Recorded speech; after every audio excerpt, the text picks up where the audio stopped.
All right, welcome to episode 70 of the Ricky Henderson podcast, the greatest of all podcasts, the GUAP. We are part of the Believe Network, and we got an A-lister on the show today, folks. Give me an A! Yeah, give me an A-lister. Let's It only go. took you 70 episodes to get one. Let's go. You've had A-listers before, and you know what? This actually is good for us to do this because I've seen all of your other guests. I know about this podcast. I know about it. No, I don't know. I can't believe we've been this long. I know. I was on the borderline of feeling hurt. Now I'm feeling elated. So, all right. I'm Alex Espinoza with my co-host Hal Gordon. Hot dog. And we've got Brodie Brazil. He's been covering the A's since forever. He's now part of NBC Sports Bay Area, California. Same thing. Yeah. Brodie, how's it going, man? How you doing? That's been a hard question for me to answer lately, to be honest with you. When people casually say that, hey, how's it going? And I'm like, well, real answer, not great right now. But I'll tell you, things are going great, guys. They're going great. They're not, though. They're really not. Yeah. He's smiling. Well, I saw that clip that you put out of I kind of want to just jump into this Vegas A's news. You know, I think that's at the top of everybody's mind. I mean, the A's are playing the Astros right now as we speak on Sunday. Oh, you didn't want to talk about actual baseball? Oh. Do you want surprise? What is it? Well, real quick, what is it? 9 in a row? 10 in a row? It's 10 in a row, and they're on a 131 loss pace right now. So yeah, there is that. Yeah. Yeah. Oh my God. Yeah. And David Force felt compelled to speak yesterday. Just yeah. What did you guys think about his message? You know. Well, I was just going to say this. Imagine this: him talking about the season and how they've struggled. Yeah. That's not even the big story. Like the historic pace they're on. Think about, I mean, as it should not be the biggest story. Yeah. If they don't exist in Oakland, that's the biggest story. I don't care if they could somehow lose 162 games. The bigger story is, if there's no team, there's no record in 2025 in Oakland anyway, right? So that's my take on it. Yeah. And that's all we've been talking about basically too, is Nevada and the stadium. And, if somehow you are just a fan of podcasts and not a fan of YouTube, and you've only been somehow just listening to our podcast and not been watching Brodie's explainers on YouTube, you need to get on that. Brodie has an amazing YouTube channel where he, some of the... Bringing the production up. Everyone loves it. But some of the best ones have just been your breakdowns of the Las Vegas local news and all their interviews and what they think. And I think it's important, right? Like we have our perspectives, but I'm really trying to gauge and read, like they're impacted by this heavily. I mean, it's their public money. It's their either willingness to go along with this, their desire, which we can talk about that later. Like who's the champion of bringing them there? Is this more about the A's pushing themselves onto Las Vegas, or is this more about the A's saying, oh, we would really, really love to have this? I don't know. Yeah. It's hard to see. My feeling, and just from talking to some of the people in Nevada, is it's coming from the A's. They've hired, from what I've heard, they've hired a lot of lobbyists. A lot of lobbyists, and they're just it's I get it. If you're running a state, if you're running a city, a Major League Baseball team doesn't just show up every day and say, hey, can we play here? So, it makes sense that they'd be receptive. Alex and I've talked about this before. Like, I worry that the plan that they have for the A's, even though they've kind of pushed back, is not smart. It's not smart public finance. It's just the thing that breaks me up inside is if what Dave Kaval has said in the media, where he said, well, a big difference is that we think we can build faster in Las Vegas. It just kills me because I know so many fans, and Brodie, even more fans, but I know so many fans who've given 55 years of fandom to the A's, and then everybody else who's given their entire lives of fandom, and they can't give Oakland an extra year or two to be able to build. It hurts. It's 50 years of A's baseball right now on the hands, or in the hands, I should say, of about 63 Nevada lawmakers, right? That's So right. it literally comes down to that. And at this juncture, if public funding is approved, this all kind of feels like a wrap. I mean, the MLB vote seems pretty procedural at that point. So, yeah, you're right. No, it stings. And I got to be honest, this is personal for me. This is professional for me. It's my work. I've woke up oftentimes in the last 6 weeks, really since April 19th. I mean, that's kind of the decisive date, but pretty much most mornings since then I wake up and it's kind of the first thing that I'm thinking about already. And every morning I wake up and it feels surreal, and it shouldn't, because this is not a surprise. And to your point earlier about the lobbyists, I mean, I will say this, the A's got a lot done with the city of Oakland in terms of approvals and BCDC and an EIR, and getting it to what Mayor Sheng Tao said was 90% of the way there. Like, the A's actually did get things accomplished in a hard way. What would make you think that they couldn't get it accomplished in Las Vegas either, if given the time, if given enough time? It's kind of like a sports game. When you have a lead that's not really comfortable enough and you don't add on to it, you let the other team loiter in the game. Well, guess what? They caught up. Now they've got the lead. Now they've got the basketball with the shot clock off, and it's their shot to either make or miss, and that's going to be the end of the game.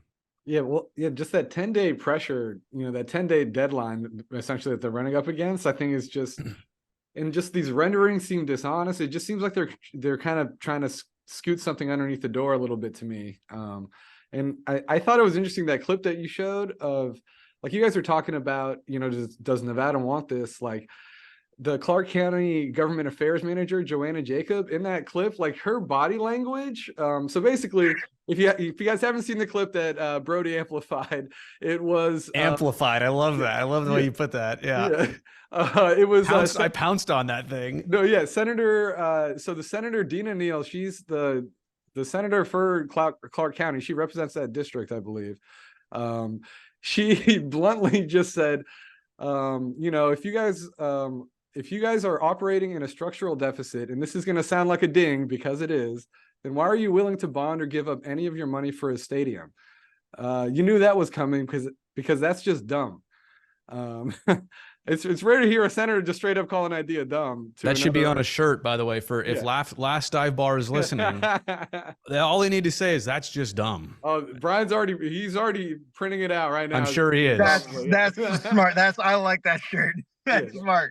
I mean, look, there's an early impression. Like, that was a meeting about just overall finance that had nothing to do with SB 209. No, SB 509 had nothing to do with that. And it was chosen to be brought up in that way, to be obviously discussed and for her to make her point. Yeah, look, in Clark County, I'll tell you this. Clark County is, the state seems okay to give their $195 million of transferable tax credits. Maybe the state is in a better spot to do that. Sony Pictures has also asked them for something similar to build movie studios, the transferable tax credits. But the bonds that Clark County is going to have to float, and where they've already been with the $750 million for building Allegiant Stadium with the Raiders, the hotel tax, which they had to go into reserves on twice, it's no surprise that Clark County feels a little bit on edge about, wait, we are in this too? For how much and in what way? And Clark County's going to have to get the bonds serviced and paid back over time. And it's 120 million they're on the hook for, right? That's right. Well, and plus some other incentives. And then 25 for infrastructure or something. Yeah. Right? And also the waived property tax, I believe on the site, they say is also another $50 million value, which is not being included in any of the big numbers that we're seeing here. So I guess it just, I don't blame Clark County for being a little bit nervous. And going back to that statement from Governor Lombardo's office the other day, that quote from Clark County. Clark W County. Let me see if I have the right. I think I have the right sound effect for this. Who the is Clark County? Yeah, and I wanna to just like explain, and Brodie, you've spent so much time on this, so you can jump in and tell me where I'm wrong, but there's sort of a few different places where you'd worry if you were in Nevada. So like one place is this is just first these just tax credits that Nevada is giving the A's. And now that Dave Cavill and the A's are going to say, and all their lobbyists are going to say, well, this is but for taxes, right? So, right. So this is money that is going to be generated on site. So, you know, not only are you thinking sales tax, but you're also thinking like, you know, the state payroll taxes on vendors, on the, you know, the people who work in the front office at the A's. Income tax, alcohol tax, sales tax, correct. a lot of different taxes. Yeah. And so, right. And so what they're going to say is that, like, listen, you are giving up that money, but that spending wouldn't occur if the A's don't move here. And economists have thought about this issue for a while, and they've pushed back on this because economists say people, you know, so people, for instance, on the alcohol tax, people have a certain leisure budget. They're only going to spend so much money on leisure. And the A's coming here means instead of, you know, buying a couple extra beers at a show or going to a couple extra, you know, or going to miniature golf with your family or something, instead of that spending, you're going to go to the A's.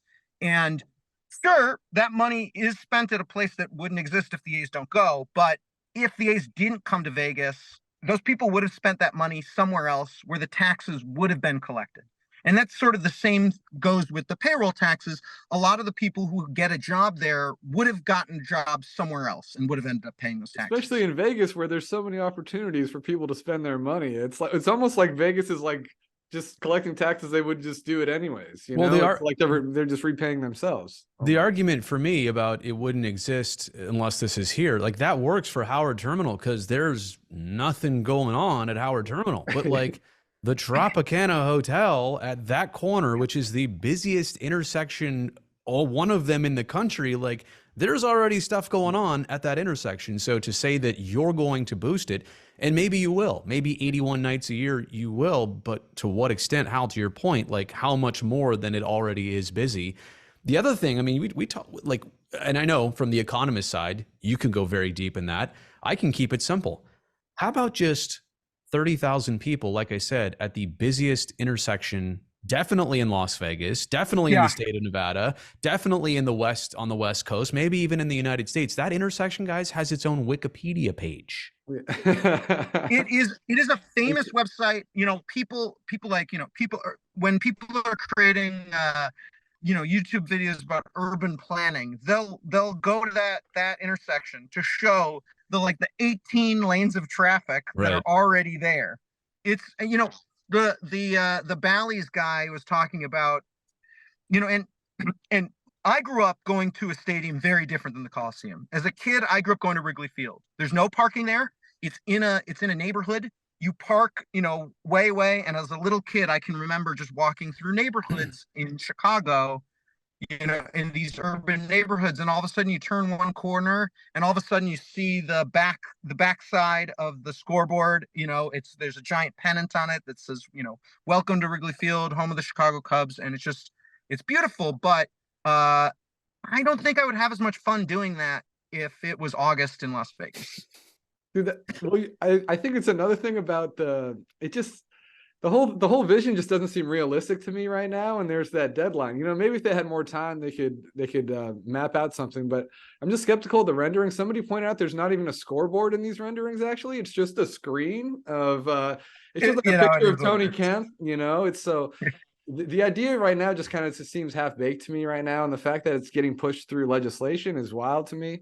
I think that's one thing, but I know things kind of green light in Vegas. They're probably more. It's just more about the money right now, then they'll figure out the A's will have the project. But I just think if the public wants to get an idea of it, there should be more time. But well, let me say this, Alex. One thing about the Howard Terminal renderings, I don't know if all of them or some of them or just one of them didn't feature bullpens anywhere at the stadium. Like people freaked out. They're like, "Wait, is this a new thing? Are they underground or what?" Like, no. Like the person who drew these doesn't really know baseball. They know architecture. So I agree about like if there's not a scoreboard or if there's not this or that, I'll give those passes, right? Yeah. But to literally depict a 35-acre site and your retractable roof stadium takes up what looks to be half of those 35 acres, which would be about 17 or 18. And in reality, it's only 9. And there's not a single retractable roof ballpark in Major League Baseball right now that only sits on 9 acres. Yeah, to your point about deception, and the word misleading could also be used. I feel like that's more of a stronger word. It's dangerous. There's misleading things, but it's deceptive at the very least because of the size it takes up. Also because of the fact that it's not going to have that strip view. Sue Kim, who was referenced earlier, is the chairperson of Bally's. He did a great interview with Fox 5 down there in Las Vegas, talking about what their vision is and what they're going to do. They're going to build multiple high-rise towers of hotel rooms, and they're going to have views inside the stadium. It's all going to block the view out in center field that is so eloquently depicted in the rendering. So to have the size of the stadium be like it is, to not showcase everything else. Look, when we saw Howard Terminal renderings, we saw buildings that were not even planned to be built for like another 5 or 10 years after the stadium was. You saw the whole shebang all at once. But that's like in 2045 kind of right or something. Well, but right? to see this and to have it come out on the we knew these renderings existed. And my theory now in reverse is that these renderings might be 6 months or a year old. They've had these in the can. They've known that they were going to have some agreement with Bally's. Little did they know Bally's is like, hey, can you do it on 9 acres? And they're like, okay, sure. And then the rendering doesn't depict what Bally's is going to do, how big the stadium is. So maybe in their defense, maybe that's what it is. But releasing these and showing people this is okay. I think you guys might like this. Johnny Gomes and I were talking about this yesterday. It's almost like showing you my profile picture first, which is all touched up and all airbrushed, and my chin is out of proportion. And then you see my ugly face in person. You're like, is that even the same dude? Like, that's kind of what's going on. Matching up the phone to the face. Yeah. Yeah. Ooh. Brodie on radio. I think he's more of a radio guy. Yeah. I'm going to be YouTube's Brodie Brazil pretty soon. Like, it might go that way. Yeah, so let me ask you one more thing, Brodie. You alluded to this with the Raiders, where Clark County, not only did they have to add a new tax, so they added a new tax, but that money didn't come in right away for them to build Allegiant. So it's on hotel rooms, right? So it wasn't even, they thought that, okay, well, people coming to visit, which we have a plentiful amount of, that's not going to, and it's 0.88%. So that's really not going to break their bank. But in reality, people love Allegiant Stadium. They just didn't like in reverse the process of how the $750 got paid for. Right. So because that $750 was coming from this tax, what people often do is what Clark County did was they issued bonds, right? So they got all the money up front, and then they're using that tax to pay off the bonds. So what happened when COVID happened was they weren't collecting any money in the hotel rooms. So they were then on the hook to pay back those bonds. And when that happens, then they had to think, are we going to have to raise taxes? It happened twice. They dipped into reserves twice, by the way. Yeah. And so, I mean, I get that. That's COVID. Like, it's hard to imagine. I mean, God forbid that happens again. Please, not again. But it's going to be, so their plan for the A's is different. Instead of relying to pay back bonds, instead of relying on the hotels, they're relying on that tax district that's just on the A's stadium. So Brodie, what happens if, I'm sure that the first few years that they're there, they're going to sell out tons of games. Everyone's going to be excited about a new team. But let's just imagine, and I know this seems crazy, but like 7-8 years from now, John Fisher somehow, decides that he's not going to spend all the money to put a winner on the field. And people start getting tired of walking 2 miles in the middle of August to see a game. What happens to those bonds when that happens? Oh, wait, did I do that? No, you make an excellent point. And I think that they're also kind of in this, they're in this trapped corner where they have to draw like 30,000 for every game. Right. So they have to draw what they're saying is they're promising 2.5 million visitors per game. Now, there's another way to get up. no, I mean, you have to sell out 81 plus times preseason, postseason a year to get to that number. You could also make it up on other different events, I suppose, but you need to have either sellout games or a large number of other events at stadiums. And people on Twitter and my YouTube say comments, well, every stadium has other events. No, but not to this level and not to this frequency and to the point where you don't want a concert on your baseball field in the middle of the season, but you might need to have whoever, name your favorite band, come in there and play in July during the All-Star break. That might need to happen so you sell enough tickets and have enough people on your property. And the math just, to me, it's very difficult math to say that if you really need that it could actually add up like year after year. And look, the spending, this brings up another topic, you know, the ballpark costing $1.5 billion. I've also done the math that it's about $1.25 billion in incentives to build this ballpark, from free land, from the $175 million from GLPI, from the waived relocation fee, from the $380 million of public funding. Like, there's a lot of things you're getting back for putting in 1.5, but 1.5 is a huge investment. I will never see that amount of money, I don't think, in my bank account, but the bigger expense for the A's is going to be keeping their team competitive over time to get to those numbers of attendance and to get to those, those ticket levels and attendance levels. Because right now they're coming into a brand new house with literally no furniture. They're going to have to pay for all that new furniture. But going back to that difficult corner, you have to draw 30,000. You can't draw much less. But also, let's say the Yankees come into town. That might be a game and a night where you could draw 50 if you wanted to, and you could make up for all those other nights where your attendance was low. Now, because you've set the bar at 30, you can't get to 47,000. You can't do a lot of things. It's hard to make up the attendance figures, like the Coliseum. Yeah, sure, it's going to be empty a bunch, but when they need to pack it and make the dough for that big series, you could hypothetically do it. Obviously, a lot tougher here. I'll say this too. When we were talking about sort of similar things with Howard Terminal, you know, a lot of that money was not dependent. Well, I guess it is dependent on the A's actually doing the development at Howard Terminal, right? But it wasn't dependent on the A's being competitive. It was dependent on things like the A's being able to build and then sell those condos. The Correct. A's being to develop that land, and frankly, you know, if you're a land developer, oops, sorry, I blocked my camera. If you're a land developer in Northern California, it's a lot harder to screw that up than it is to, you know, be able to afford a 90-win team every year. So it's just, if I was Nevada, I'd be nervous about this one. It seems better because you're not creating any new taxes, but it means that you're putting your Clark County's like credit is in the hands of one John Fisher, and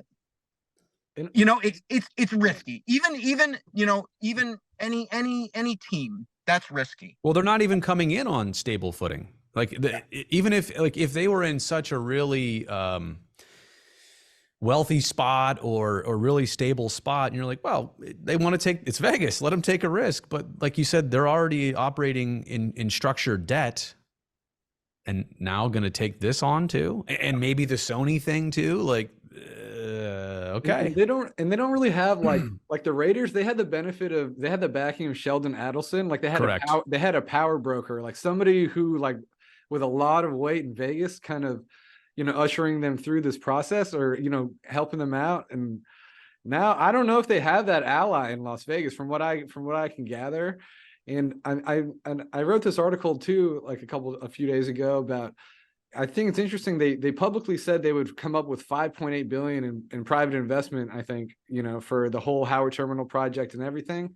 And now that the fact that they can't come up with $1.5 billion, it's like, do they just have way more backing back here? Like, you know, do they have investors here they don't have in Vegas? Like, it just doesn't, the fact that they can't get the 1.5 billion without aid is just kind of weird to me, you know? Yeah. I mean, in reverse, and also, you know, to your point about the project at hand now versus what was initially presented, you know, 2018, 19, I mean, it's not even a development now. Like right now, it's strictly a ballpark, and it's not all of the ancillary stuff. I think that's a frustration factor, right? For people here in Oakland, they say, "Wait, it had to be something so specific. It had to be a property and a real estate." And now it's 9 acres. I just did the math this morning. You could fit 6 new Las Vegas ballparks on the 54 acres of Howard Terminal. Yeah.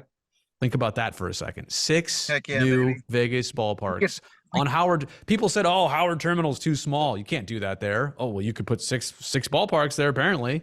I just want to see a real plan, like what are they really going to be able to offer the fans there in Vegas? Because I think, guys, the hard part is this: if all of this were squared away with numbers and pictures and language that makes you go, "Oh my gosh, this is like a done deal, and this all makes sense to them," and what.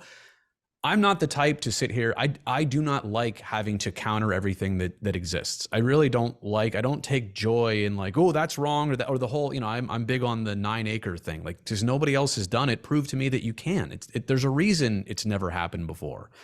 But there have been so many things here in this process that come out, and they literally take one step forward in the A's process of finding a new forever home, but then it takes 3 steps sideways. You're like, what? What are we doing all the way out here? Even like switching sites at first.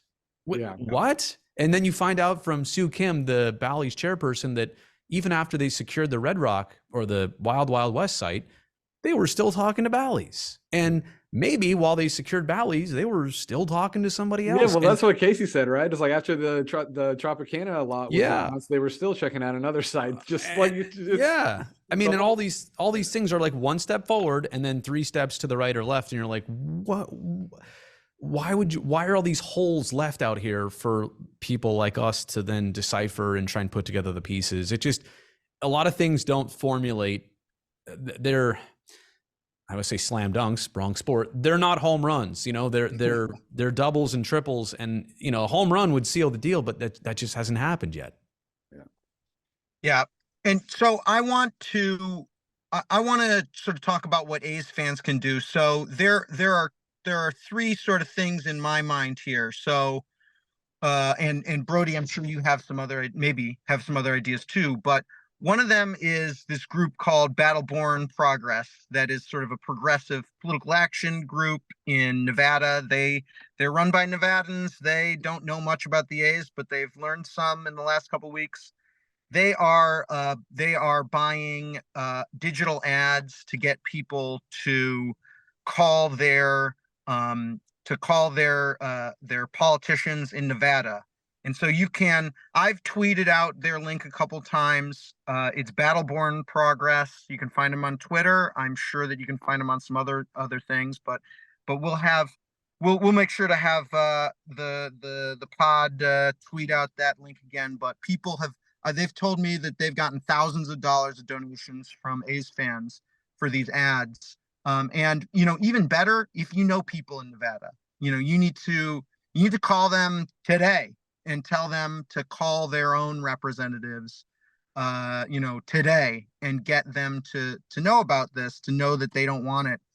The second thing, which has just blown me away, is that for our June 13th reverse boycott, the 68s have been working with Oaklandish I got one of my the Cell t-shirts on.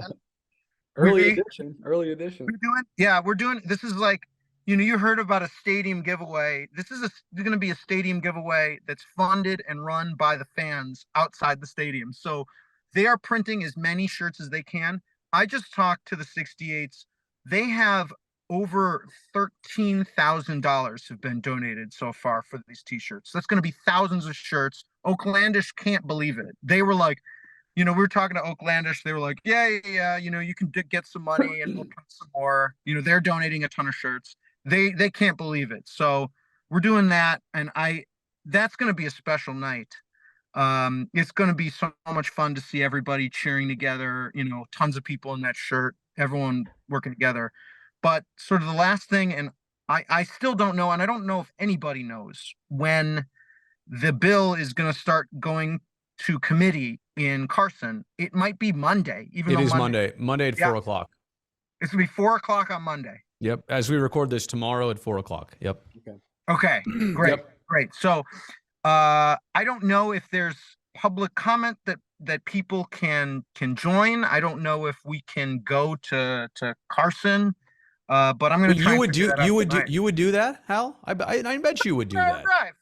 I drive take public comment for 2 minutes, especially knowing that I know that the A's, that those decision makers are going to be listening to that committee. I would drive 4 hours, so we'll figure it out. But yeah, there may be opportunities to call in, to make comment. There may be other opportunities the next week when it goes to the assembly. I mean, who knows? It might get shut down by the Senate, but if you're paying attention, this is the week to pay attention, basically. I was going to make that point next. I mean, you brought up a date in June, and I think the biggest one, I mean, it's the 5th. That's when the legislative session is the regular session is supposed to end. There's also this, guys. I mean, we're all kind of obviously unfamiliar with Nevada legislature. We've never been We're experts now, guys. Yeah. I know the whole squad's name. But there's also a huge disagreement right now between Democrats and Republicans on the state budget at all. And if that cannot be passed, Nicole Cannizzaro, who's the assembly leader and a Democrat facing the Republican governor, saying that if we can't pass, or if you veto the state budget, we're not going to handle anything else in the special session that you would need, including the A's. So I mean, there's already I'm not in for political back and forth like they exist and they're not my entertainment source here in 2023. But if that happens here, obviously that would play into some important plans. But yeah, there's just if this next week, I'm telling you, so critical. And whether it seems like everybody's trying to get this thing resolved by this week. That sounds like the motivation. So the answer that we've been hoping for one way or another, or some type of resolve, might actually be the case, whether we want it or not. Yeah. So honestly, I still haven't heard.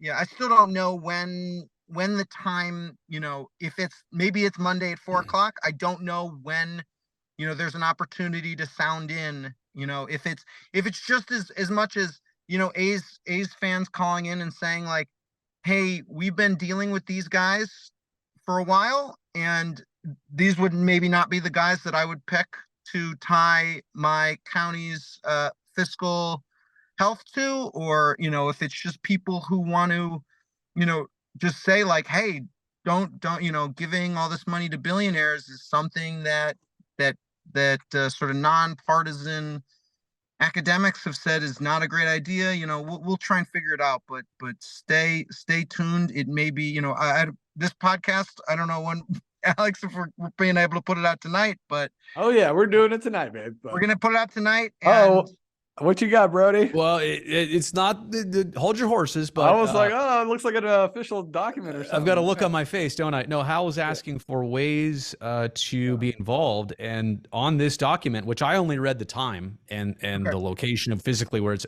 If you want to go to room 4100, Hal, that's where it's going to be tomorrow at 4. But there are phone numbers on here. There are a couple links, I think, to watch. Look, I'm going to live stream the what out of this on my YouTube channel. So if you can't find the legislators channel, you could find my channel. I'll be streaming this.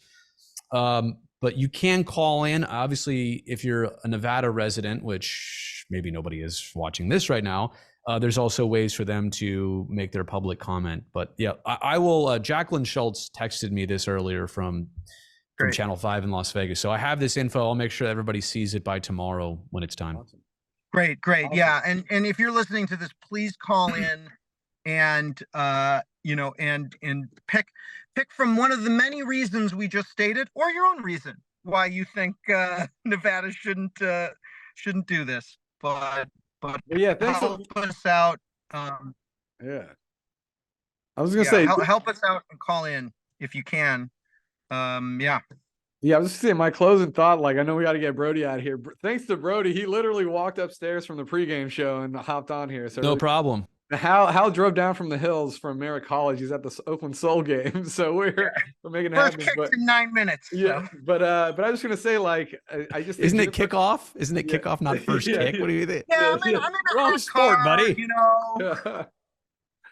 Yeah, but I was going to say, I think June 13th has the potential. Like, if this somehow doesn't go through in Nevada, June 13th could be an epic night for Oakland baseball. Like, if they somehow won that game, if like the worst team in baseball somehow beat the best team in baseball, everybody's wearing those shirts. Like, that would be like a 30 for 30. That would be epic. Like, I don't know, it would be really. So if it doesn't go through, but you know, hold on to that slim bit of hope. You know, I think, like, man, if you wanted to make a sports documentary, this would be the time. You know, just what a bizarre season this is. Just so strange. Yeah. Okay. All right, guys. Well, thank you so much, Brodie. Really appreciate it. Hal, thank you, guys. All right, tomorrow, Monday, 4 p.m. You know, I gotta look at my schedule when I get home tonight. See if it makes sense to drive to Carson. But if it does, it does. If it doesn't, I'm gonna be on the phone. You're gonna be on the phone. You, the listener, you're gonna be on the phone calling them. It doesn't matter if you don't think that you have anything to share. You do have something to share tomorrow. This is binding vote season, baby. This is it. I think you're trying to unbind the vote. Actually, is what you're trying to unbind. That's right. Okay, thank you so much, Brodie, for Absolutely. not only for joining us, but for everything you've done for our community, and for keeping us informed. And yeah, it's everything, dude. For my pleasure. All your A's coverage over the years, man. Yeah, thank you, man. Really is my pleasure, guys. I appreciate the time.